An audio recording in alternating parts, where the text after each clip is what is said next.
Zdravo svima i dobrodošli u moj novi video. Danas ću vam pričati o jednom jako zanimljivom slučaju koji je vezan za bračni par Erin i Johna Corwina. Neću mnogo duže na početku, već se udobno smestite, uzmite nešto da grickate, da pijete i možemo odmah da krenemo. Prvo ću krenuti da vam pričam o Erin Hivlen, to je djevojačko prezime. Erin je bila jedna divna djevojka koja je odrasla u mestu Oak Ridge u Tennesseeu.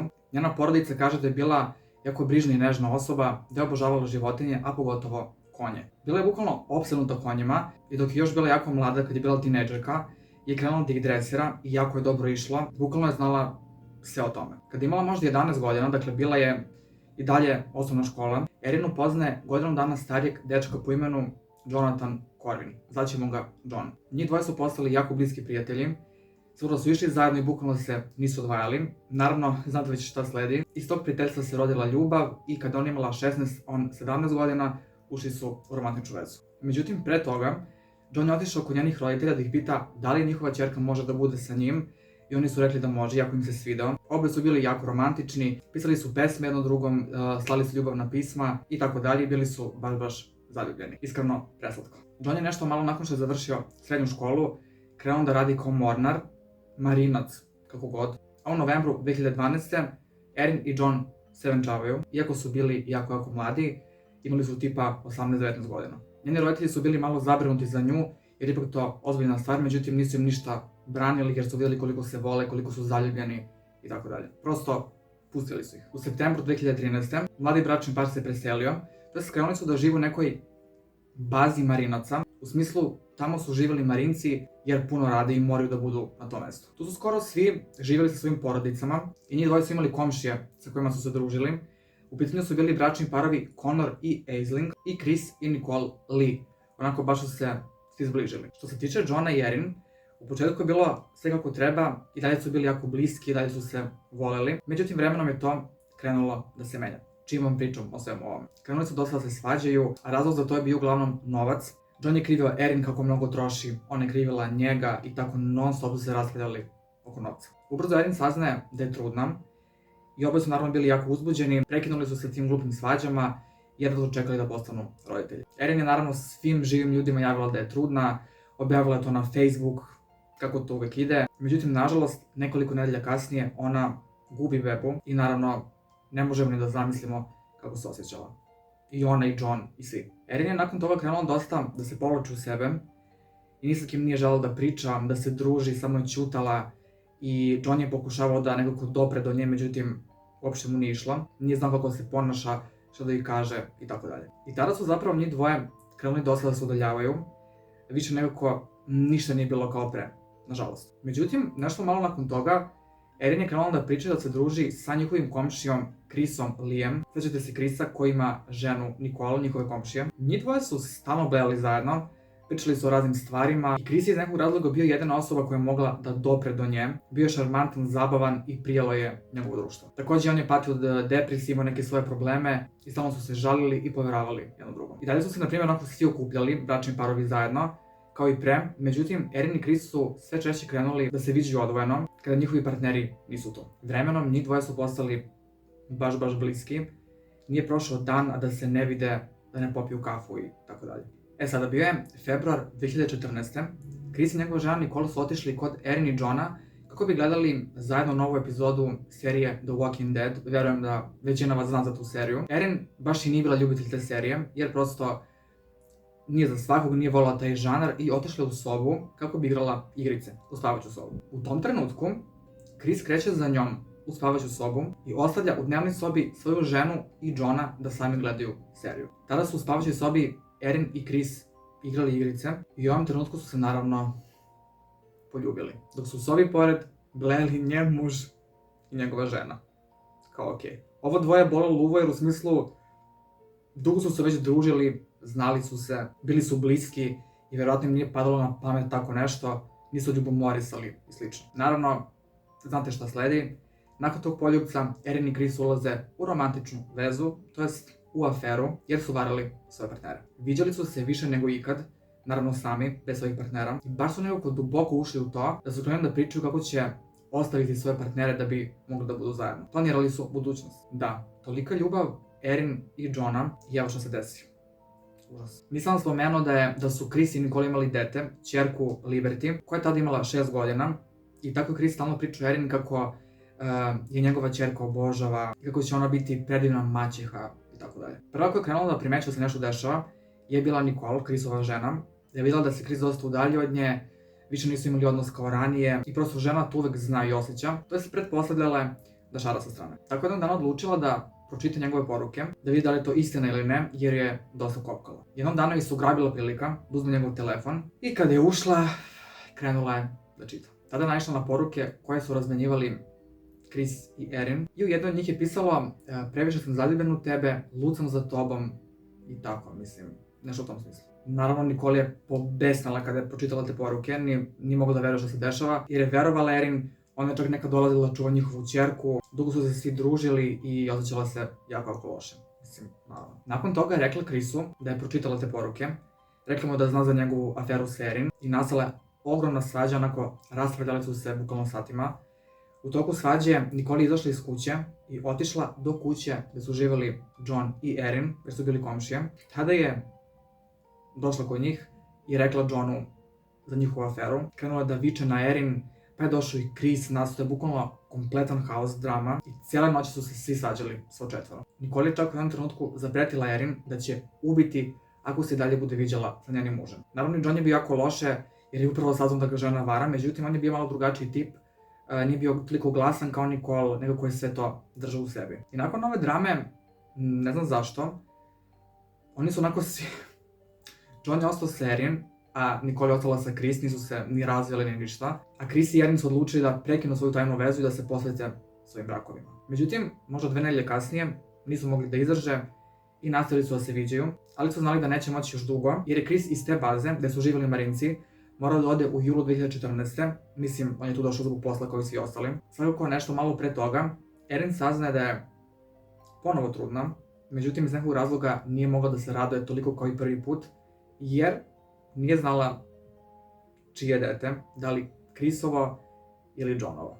Baš su ga iskomplikovali. Pređemo na 28. jun 2014. Chris je planirao da tog dana ode sa nekim svojim prijateljem u nacionalni park Joshua Tree, koji se nalazi jako blizu tog mesta, te baze gde su oni živeli, i planirali su da odu u neki lov na divlje životinje, međutim njegov taj drug mu je otkazao u posljednjem trenutku i Chris je tamo otišao sam. Baš tog istog dana i Erin je planirala da ode u taj nacionalni park, međutim ona je svom mužu rekla da je pozvala njenu majku da dođe kod njih i da ide tamo u taj park kako bi tražila neka lepa mesta koja će pokazati svojoj majci kada dođe. Da bre, šio mi ga đura. Chris i Erin su to rekli naravno svojim partnerima, da zbog toga idu u to mesto, međutim, znate već i sami, ispostavilo se da su tamo otišli kako bi se našli. I Chris je zapravo tamo pozvao Erin jer ima neko iznenađenje za nju. Ona je bila preuzbuđena zbog toga jer je mislila da će reći da je ostavio ženu, da hoće da bude sada sa njom, da će zaprositi i tako dalje. Erin je izašla iz kuće oko 7:30 ujutru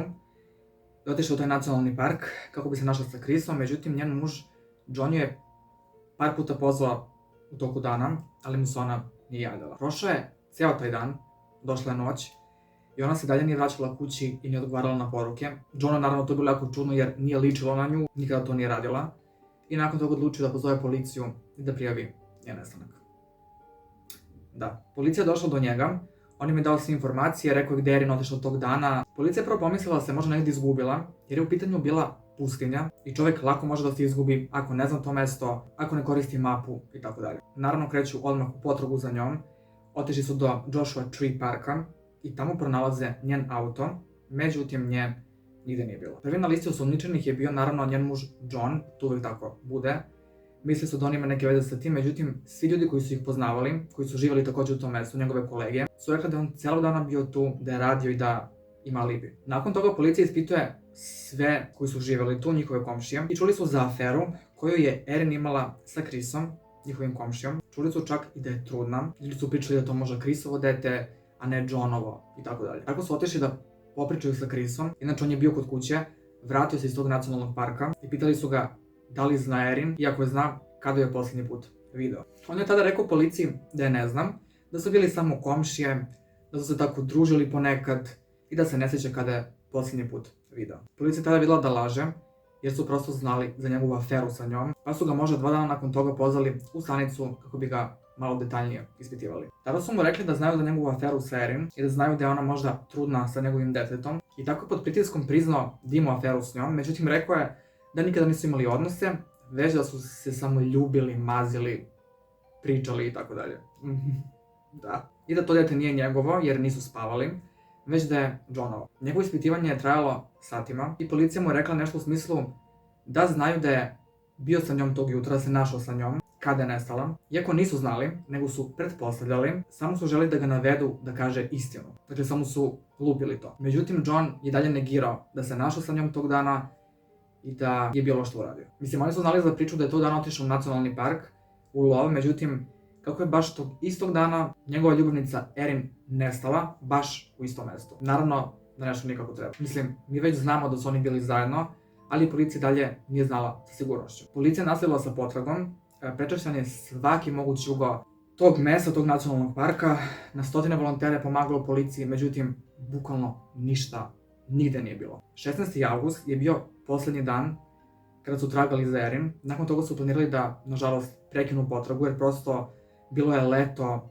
pustinja, bilo je bukvalno 1000 stepeni i bilo mi jako teško da je tražio. Međutim, javila se jedna žena koja je poznavala Chrisa i rekla policija da ga je nedelju dana pre Erininog nestanka videla da razgleda neke napuštene rudnike ili šta god, da je slikao sve te stvari onako da je baš dosta gledao. Policija nakon tog saznanja odlazi do tih rupa, do tih rudnika. Ne znam kako se to tačno zove, ali u pitanju su kao neke ogromne rupe, stavit ćemo ovde sliku ukoliko nađem. Tada su krenuli da silaze dole, da istražuju i u jednom od tih rudnika pronalaze njeno beživotno telo. Bukvalno je ležala 50 metara ispod zemlje. Da, ljudi moji, dobro se čuli. Ispostavilo se da je bila zadavljena, oko vrata su pronašli neki kanap, a pored njenog tela se nalazila flaša sa benzinom i pretpostavlja se da je ubica želeo da zapali njeno telo. Pronašli su neku praznu flašu i tu flašu su poslali na ispitivanje, naravno, i na čepu od flaše se nalazio Chrisov DNK. Na svim stvarima koje su pronađene pored njenog tela se nalazio njegov DNK. Dobro se čuli. Naravno, momentalno odlaze da ga uhapse, međutim nisu uspeli da ga nađu jer je on otišao nazad u svoje rodno mesto sa svojom ženom i sa svojom ćerkom, iako su mu rekli da ne napušta to mesto dok se ne završi istraga. Policija ga vrlo brzo našla, on je otišao na Aljasku, tamo je živao, tamo odatle, i kada su došli do njegove kuće, bio je uhapšen i optužen za prvostepeno ubistvo svoje ljubavnice Erin. Nakon toga su pregledali njegov auto, njegov kompjuter i ostale stvari i samo su potvrdili da je on to se uradio. U auto je pronađen taj isti konopac koji je pronađen oko Erininog vrata, a na kompjuteru su pronašli da je pretraživao kako se rešiti nečijeg beživotnog tela. Jao, Chris. Ostalo je pitanje koji je uopšte njegov motiv. Mislim, ako već volao tu ženu, ako je želeo da napusti svoju ženu da bi bio sa njom, šta je u pitanju? Nakon autopsije njenog tela, ustanovljeno da Erin zapravo nije ni bila trudna, pa se pretpostavlja da ga je lagala da nosi njegovo dete kako bi ga zadržala, kako bi ostao sa njom i da je poludo kada je saznao da zapravo nije trudna i da je tada u tom trenutku ubio. Mislim, opet jako glup motiv. Slušajte sad, dobro. Dakle, Chris je bio uhapšen i krenulo njegovo suđenje i on je na kraju na svom suđenju priznao što je uradio, to jest rekao je da je ubio Erin, ali evo zbog čega. Svi su bili u čudu kada je ovo ispričao i većina misli da je to izmislio i da to nije bio pravi razlog. Naime, Erin je bila jako vezana za njegovu ćerku Liberty. Rekao sam da je često ih čuvala kada nije imao ko. I tada kada su se našli u tom mestu, u tom nacionalnom parku, Chris je rekao Erin da mora da se vrati na Aljasku i da njihova veza nema budućnost. Međutim, Erin je krenula da ga moli da je ne ostavlja, jer previše voli i njega i njegovu ćerku, da želi da bude uz nju jer je obožava. Tada je primetio da je Erin jako vezana za njegovu ćerku, a setio se da je jednom njegova žena Nicole videla nešto čudno na telu njihove ćerke. Izgledalo je kao da je devojčica bila zlostavljana, znate na što mislim?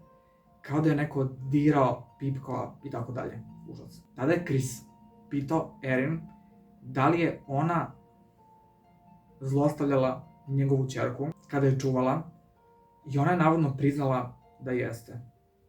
Da, ljudi moji. Kada je to čuo, pobesnao je i kada se okrenula, on je prišao s leđa i krenuo da je davi tim konopcem dok nije umrla. Kako smo odjednom prešli sad na ovo? Kako sad dete, kako zlostavljanje, šta? Međutim, sud je video da Chris laže, da izmišlja i da to radi i priča kako bi zadobio njihove simpatije, kako bi naravno dobio što manju kaznu, jer prvi put je lagao, nije želeo da prizna i ništa nije želeo da kaže dok nije krenulo njegovo suđenje i dok svi to nisu slušali. Kao da je samo odlučio da kaže šta se desilo, pa što nisi rekao prvi put da si ubio svoju ljubavnicu jer je zlostavljala tvoje dete.